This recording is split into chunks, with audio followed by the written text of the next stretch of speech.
చాలా రోజుల తర్వాత మా పెద్దబాబు ఢిల్లీ నుంచి రావడం, చిరబాబు హైదరాబాద్ నుంచి రావడం, దానివల్ల ఇంట్లో పెరటి తోటలు వాళ్ళ కోసమే పెట్టిన పళ్ళ తోటలు పళ్ళు తెంపడానికి బయలుదేరుతున్నాం. మా మనవడు మనవరాలు అందరితో తెంపుతున్న దృశ్యాలు కూడా చూడండి.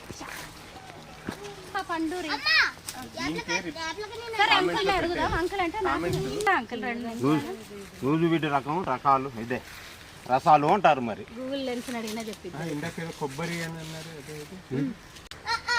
పాప మీరే ఎక్కండి పాప, ఎక్కగలరా?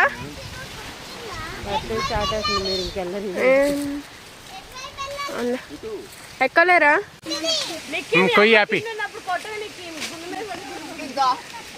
ఈ కాయ కోసం వచ్చా, ఇంత పండుకాయ.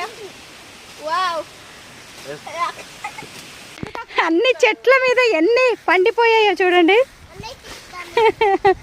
మా రుద్ర కూడా వచ్చాడు, మా పిల్లలు చక్కగా. రుద్ర అవును, అది లోపల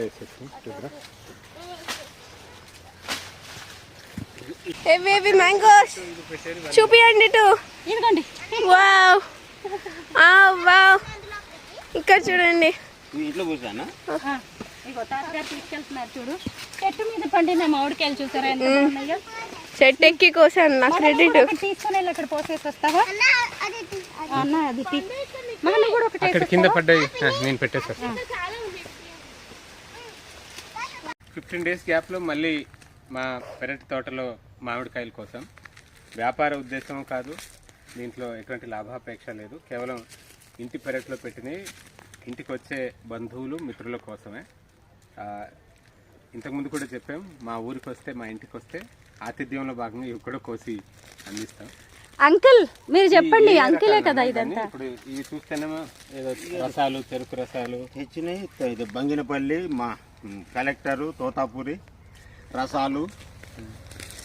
మనకు మన దేశంలో ఉన్న అందుబాటులో ఉన్న దేశావళికి ఉంది, హైబ్రిడ్ కొన్ని.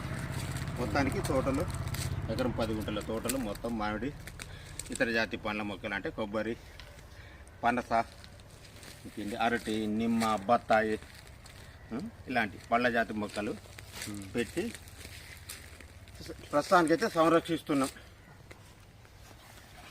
తీసుకొని వెళ్ళి ఇప్పుడు వీటిని అక్కడ పెట్టేసి వచ్చి మళ్ళీ కోద్దాం అంకుల్. ఇవి 2-3 చెట్లకి కోసినవే.